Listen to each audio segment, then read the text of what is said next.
So good morning guys. आज हमारा chapter 17 का पार्ट 2 है जिसमें हम देख रहे हैं एसएमपीएस, यूपीएस और इन्वर्टर से पूछे जाने वाले कुछ इंपॉर्टेंट क्वेश्चंस।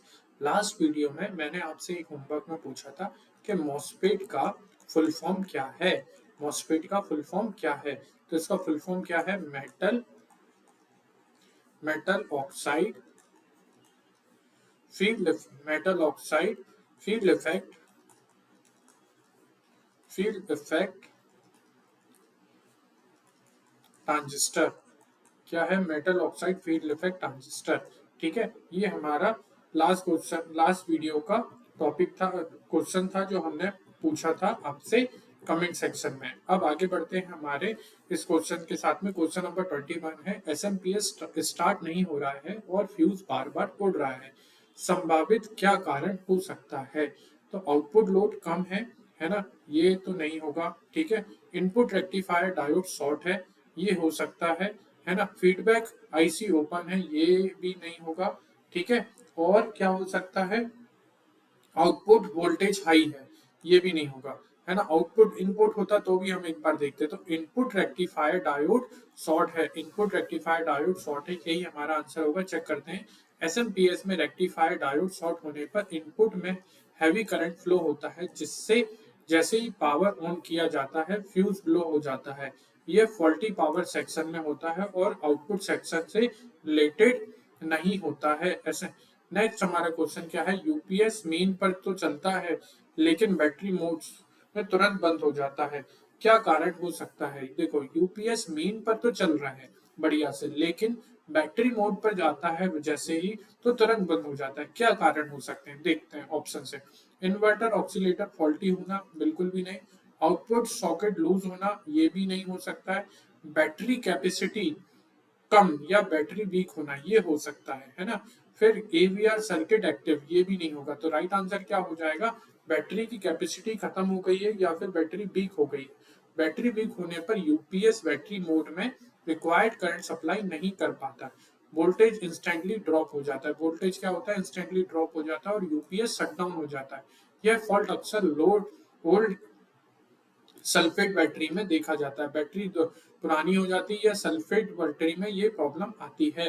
नेक्स्ट हमारा क्वेश्चन क्या है? इन्वर्टर ऑन करने पर आउटपुट वोल्टेज नॉर्मल है। इन्वर्टर को ऑन करने पर आउटपुट वोल्टेज तो नॉर्मल है, लेकिन लोड कनेक्ट करते ही वोल्टेज गिर जाता है, क्या कारण हो सकता है ना। इन्वर्टर ऑन करने पर आउटपुट पे वोल्टेज नॉर्मल आ रहा है, लेकिन जैसे ही मैंने लोड कनेक्ट किया तो मेरा वोल्टेज गिर रहा है, क्या प्रॉब्लम आ रही? देखते हैं, है ना। मॉसफेट लीकेज, ये नहीं होगा, है ना। बैटरी का इंटरनल रेजिस्टेंस ज्यादा है, ये हो सकता है। फ्रिक्वेंसी हाई है, ये भी नहीं है। ट्रांसफार्मर ओवर साइज्ड है, ये भी नहीं है। तो राइट आंसर क्या हो जाएगा? बैटरी का इंटरनल रेजिस्टेंस हाई है। बैटरी का क्या है? इंटरनल रेजिस्टेंस हाई है।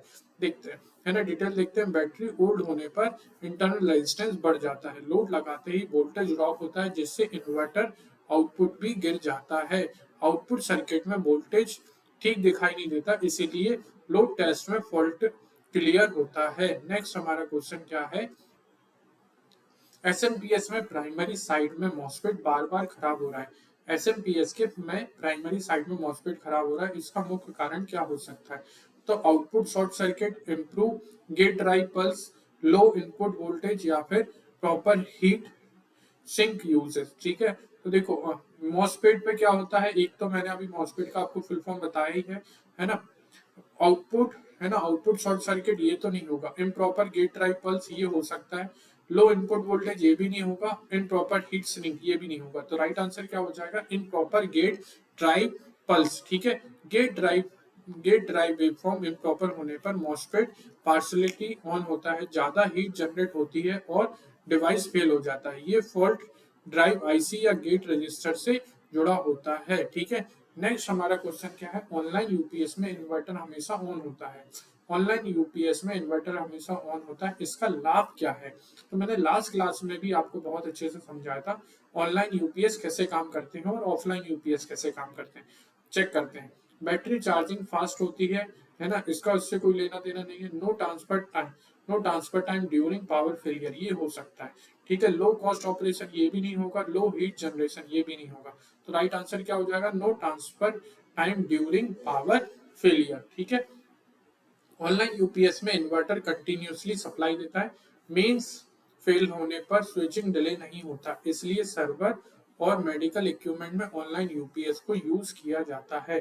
ठीक है, नेक्स्ट हमारा क्वेश्चन क्या है, इन्वर्टर में इन्वर्टर में ट्रांसफॉर्मिंग हमिंग नॉइज ज्यादा होने का क्या कारण हो सकता है। इन्वर्टर में ट्रांसफार्मर में हमिंग नॉइज मतलब एक साउंड प्रोड्यूस हो रहा है जिसको हमिंग नॉइज बोल रहे हैं, जिसका क्या कारण हो सकता है, तो लो लोड ये तो नहीं होगा, है ना।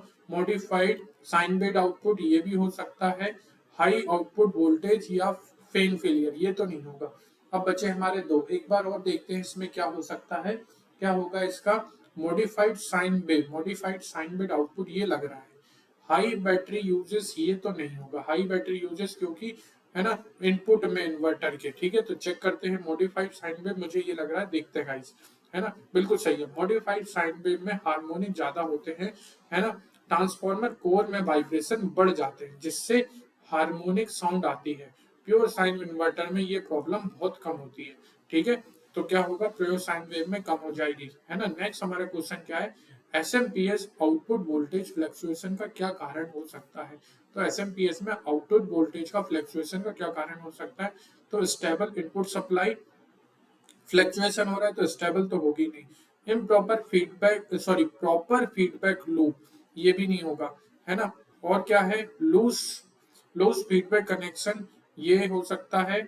गुड फिल्टर कैपेसिटर ये भी नहीं होगा, तो क्या हो जाएगा, लूज फीडबैक कनेक्शन। क्वेश्चन क्या था, एसएमपीएस में आउटपुट वोल्टेज का फ्लक्चुएशन, तो आउटपुट वोल्टेज का फ्लक्चुएशन का राइट आंसर क्या है, loose feedback connection. Feedback loose, है ना, फीडबैक लूप लॉस या फिर अनस्टेबल होने पर एसएमपीएस आउटपुट रेगुलेट नहीं कर पाता, वोल्टेज अप एंड डाउन होता रहता है। यह प्रॉब्लम ऑप्टोकपलर या फीडबैक रजिस्टर में नेटवर्क से जुड़ी होती है।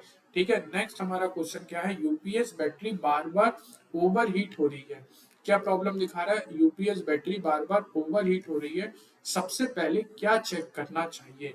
तो यूपीएस की जो बैटरी है वो बहुत हीटअप हो रही है, तो क्या चेक करोगे आप, है ना, आउटपुट लोड, है ना, आउटपुट का लोड चेक कर सकते हो, बिल्कुल कर सकते हो। चार्जिंग वोल्टेज लेवल ये तो नहीं करोगे, है ना।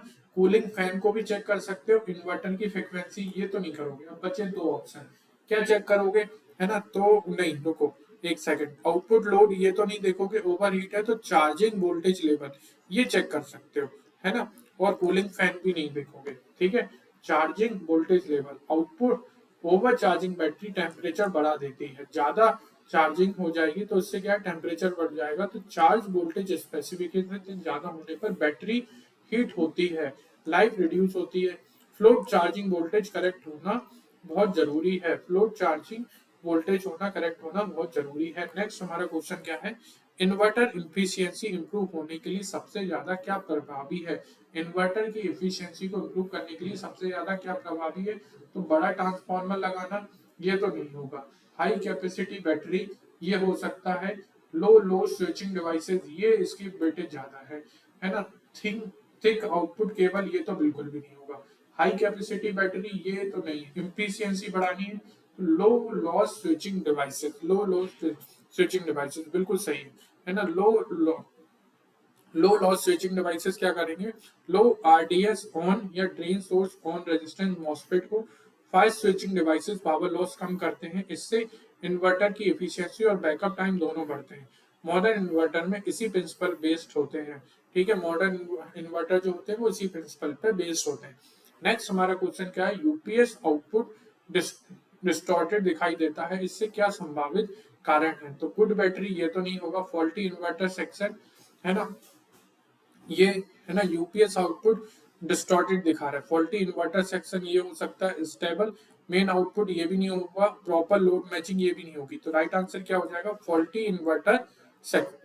सर डिटेल में देखते हैं थोड़ा सा, इन्वर्टर सेक्शन वेवफॉर्म जनरेट करता है, इन्वर्टर सेक्शन क्या जनरेट करता है, वेवफॉर्म जनरेट करता है, मॉसफेट ड्राइव या फिल्टर सर्किट फॉल्ट होने पर आउटपुट वेव फॉर्म डिस्टॉर्टेड हो जाती है, यह सेंसिटिव इलेक्ट्रॉनिक डिवाइसेस के लिए हार्मफुल होती है, ये क्या होती है, सेंसिटिव डिवाइसेस के लिए हार्मफुल होती है। नेक्स्ट हमारा क्वेश्चन क्या है, यूपीएस में एबीआर का फुल फॉर्म क्या है, ऑटोमेटिक वोल्टेज रेगुलेटर। एक बार फिर से देखो, ऑटोमेटिक वोल्टेज रेगुलेटर किसका फुल फॉर्म है, एबीआर का मुख्य उद्देश्य क्या होता है, तो बैटरी चार्जिंग, नहीं, आउटपुट फ्रीक्वेंसी कंट्रोल करना ये भी नहीं होगा, है ना। इनपुट वोल्टेज स्टेबलाइजेशन ये हो सकता है, इन्वर्टर का प्रोटेक्शन ये भी नहीं है। तो क्या राइट आंसर हो जाएगा, इन्वर्टर का वोल्टेज स्टेबलाइजेशन। ठीक है, एवीआर मींस वोल्टेज को एक्सेप्टेबल रेंज में रखता है, मतलब मेन से जो वोल्टेज आ रहा है उसको जितने इन्वर्टर को वोल्टेज चाहिए उसके एक्सेप्टेबल रेंज में रखता है। लो या हाई वोल्टेज होने पर एवीआर बूस्ट या बक करता है, मतलब अगर वोल्टेज लो हो गया तो वो क्या करेगा, बूस्ट कर देगा हमारे वोल्टेज को। ठीक है, और अगर वोल्टेज ज्यादा हो गया तो क्या करेगा, बक करेगा, है ना, करता है, जिससे बैटरी अननेसेसरी डिस्चार्ज नहीं होती और यूपीएस की भी लाइफ बढ़ती है। ठीक है, तो वोल्टेज को कंट्रोल करने के लिए यहाँ पे क्या है, ऑटोमेटिक वोल्टेज रेगुलेटर, जिसका शॉर्ट फॉर्म क्या है, एवीआर। नेक्स्ट हमारा क्वेश्चन क्या है, इन्वर्टर में डिपेंडेंट बैटरी होने पर सबसे पहले कौन सा सिम्टम दिखाई देता है। इन्वर्टर में बैटरी इन्वर्टर में डेड बैटरी होने पर सबसे पहले क्या सिम्टम दिखाई देगा, तो आउटपुट फ्रीक्वेंसी इंक्रीज, ये तो नहीं होगा। नो आउटपुट वोल्टेज, ये हो सकता है। फास्ट बैटरी डिस्चार्जिंग इंडिकेशन, बिल्कुल ये होगा, है ना। कूलिंग फैन नॉइस, ये भी नहीं होगा, बैटरी बहुत जल्दी डिस्चार्ज हो जाएगी और उसका इंडिकेशन साउंड बताने लग जाएगा। डेड या सल्फेट बैटरी डिस्चार्ज होल्ड नहीं कर पाती, इन्वर्टर ऑन करते ही बैटरी इंडिकेट तेजी से गिरता है, जिससे कॉजेज में तुरंत प्रोटेक्शन मोड में चला जाता है। ठीक है, नेक्स्ट हमारा क्वेश्चन क्या है, यूपीएस में बल्क कैपेसिटर प्राइमरी साइड खराब होने पर क्या इफेक्ट दिखाई देगा। यूपीएस में बल्क कैपेसिटर प्राइमरी साइड में खराब होने पर क्या इफेक्ट दिखाई देगा, तो आउटपुट वोल्टेज हाई, ये तो नहीं होगा। एक्सेसिव रिपल और एसएमपीएस रीस्टार्ट, ये हो सकता है। नो इनपुट सप्लाई, ये भी नहीं होगा। परफेक्ट रेगुलेशन, ये भी नहीं होगा। तो राइट आंसर क्या हो जाएगा, एक्सेसिव रिपल और एसएमपीएस रीस्टार्ट, है ना। क्या है, बल्क कैपेसिटर डीसी स्मूथिंग करता है, कैपेसिटर वीक होने पर डीसी रिपल बढ़ाता है, जिससे कंट्रोल आईसी अनस्टेबल हो जाता है ना। रिजल्ट में एसएमपीएस ऑन ऑफ होता रहता है, जिससे हकअप मोड कहते हैं। कौन सा मोड कहते हैं, अगर एसएमपीएस ऑन ऑफ हो रहा है तो इसको क्या बोलते हैं, हक कब मोड बोलते हैं। लाइन, है ना। नेक्स्ट हमारा क्वेश्चन क्या है, लाइन इंटरेक्टिव यूपीएस का मुख्य एडवांटेज क्या है। तो लाइन इंटरेक्टिव का एडवांटेजेस क्या है, कंटिन्यूअस इन्वर्टर ऑपरेशन, ये नहीं होगा। High cost, very high cost, ये भी नहीं होगा। Low transfer time with AVR support, low transfer time with AVR support. AVR का फुल फॉर्म क्या है, automatic voltage regulator. No battery required. ठीक है, line interactive UPS normal condition में मेन लोड पर चलता है, एवीआर वोल्टेज करेक्शन करता है और पावर फेलियर और फास्ट स्विचिंग करता है। यह होम और ऑफिस यूजेस के लिए स्टेबल होता है। ठीक है, कहाँ पे यूज हो रहा है ये, है ना, पावर फेलियर में फास्ट स्विचिंग करता है। कहाँ पे यूज करते हैं इसको, होम में और ऑफिस के लिए इसको यूज करते हैं। ठीक है, नेक्स्ट हमारा क्वेश्चन क्या है, इन्वर्टर मॉसफेट पैरेलल में क्यों लगाए जाते हैं। इन्वर्टर में, है ना, इन्वर्टर मॉसफेट पैरेलल में क्यों लगाए जाते हैं, तो वोल्टेज इंक्रीज करने के लिए, है ना, नई फ्रीक्वेंसी कंट्रोल करने के लिए, नई करंट हैंडलिंग कैपेसिटी बढ़ाने के लिए, है ना, ये हो सकता है। और क्या है, नॉइस को रिड्यूस करने के लिए। तो क्या लगता है गाइस, इसका नॉइस को रिडक्शन के लिए तो नहीं होगा। तो करंट हैंडलिंग कैपेसिटी बढ़ाने के लिए हम क्या करते हैं, मॉसफेट को पैरेलल में लगाते हैं। तो parallel MOSFET load current share करते हैं, जिससे हीटिंग कम होती है और इन्वर्टर में high power load safety handle कर पाता है। प्रॉपर गेट रेजिस्टेंस जरूरी है ताकि करंट शेयरिंग बैलेंस रहे। ठीक है ना। नेक्स्ट हमारा क्वेश्चन क्या है, यूपीएस में फ्लोट चार्जिंग का अर्थ क्या है। यूपीएस में फ्लोट चार्जिंग का अर्थ क्या है, तो फास्ट चार्जिंग मोड, ये तो नहीं है। बैटरी डिस्कनेक्ट टू चार्जिंग, नहीं, है ना। कांस्टेंट सेव वोल्टेज चार्जिंग, ये हो सकता है। पल्स चार्जिंग मोड, ये भी नहीं है। तो राइट आंसर क्या हो जाएगा, कांस्टेंट, है ना। फ्लोट चार्जिंग का क्या है, constant save end voltage charging, है ना, शेयरिंग चार्जिंग। फ्लोट चार्जिंग में बैटरी को एक फिक्स वोल्टेज पर रखा जाता है, फ्लोट चार्जिंग को एक फिक्स से वोल्टेज पर रखा जाता है। इससे बैटरी फुल्ली डिस्चार्ज होती है, इससे बैटरी कैसी डिस्चार्ज होती है, फुल्ली डिस्चार्ज होती है और ओवरचार्ज नहीं होती। लॉन्ग टर्म यूपीएस में बैक रिलेबिलिटी होती के लिए बहुत जरूरी है, लॉन्ग टर्म यूपीएस के लिए बैक रिलेबिलिटी के लिए बहुत जरूरी है। ठीक है, नेक्स्ट हमारा क्वेश्चन क्या है, एसएमपीएस में सनबर्स्ट सर्किट क्यों लगाया जाता है। एसएमपीएस में सनबर्स्ट सर्किट क्यों लगाया जाता है, तो आउटपुट स्मूथिंग के लिए, नहीं। स्विचिंग लोड रिड्यूस करने के लिए, ये हो सकता है। वोल्टेज स्पार्क सप्रेस करने के लिए, ये सही लग रहा है मुझे। फ्रिक्वेंसी को इंक्रीज करने के लिए ये भी नहीं। देखते हैं हमारा क्या है राइट आंसर। तो वोल्टेज स्पिक सप्रेस करने के लिए स्विचिंग ट्रांसफार्मर में हाई वोल्टेज स्पिक जनरेट होते हैं। सनबर्ड सर्किट मॉसफेट को इन स्पिक से प्रोटेक्ट करता है। यह मॉसफेट को फेलियर और ईएमआई दोनों से रिड्यूस करता है। ठीक है, नेक्स्ट हमारा क्वेश्चन क्या है, इन्वर्टर में प्योर साइन वेव आउटपुट क्यों प्रेफर की जाती है। इन्वर्टर में प्योर साइन वेव आउटपुट क्यों प्रेफर किया जाता है। तो सर्किट, सिंपल सर्किट के लिए बिल्कुल भी नहीं। ट्रांसफार्मर हैवी होता है नहीं। सेंसिटिविटी लोड सेफ रहते हैं, सेंसिटिव लोड सेफ रहते हैं इसके लिए। बैटरी चार्जिंग फास्ट होती है इसके लिए भी नहीं। ठीक है ना। Pure sine wave AC supply utility जैसी होती है। LED, TV, refrigerator, mechanical equipment और मोटर स्मूथ ऑपरेशन करते हैं। हीट, नॉइस और पावर लॉस भी इसमें काम होता है। ठीक है, हमारा नेक्स्ट क्वेश्चन क्या है, यूपीएस ट्रबल शूटिंग में सबसे पहले कौन सा टेस्ट किया जाता है। अगर आप यूपीएस को रिपेयर कर रहे हो या उसकी ट्रबल शूटिंग कर रहे हो तो आप सबसे पहले कौन सा टेस्ट करोगे। उसके सॉफ्टवेयर अपडेट करोगे नहीं। बैटरी हेल्थ चेक ये कर सकते हो। Output load replacement, cabinet cleaning ये भी नहीं करोगे। और आउटपुट लोड रिप्लेसमेंट भी नहीं करोगे। तो राइट आंसर क्या हो जाएगा, सबसे पहले आप क्या देखोगे, बैटरी हेल्थ टेस्ट करोगे। यूपीएस प्रॉब्लम का सबसे कॉमन रीजन बैटरी फेलियर होता है, इसलिए वोल्टेज कैपेसिटी है ना और इंटरनल रेजिस्टेंस चेक करना पहला स्टेप होता है।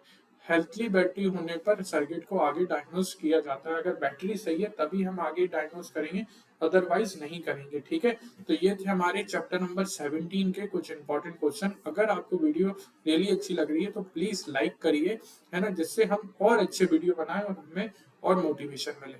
Thank you guys.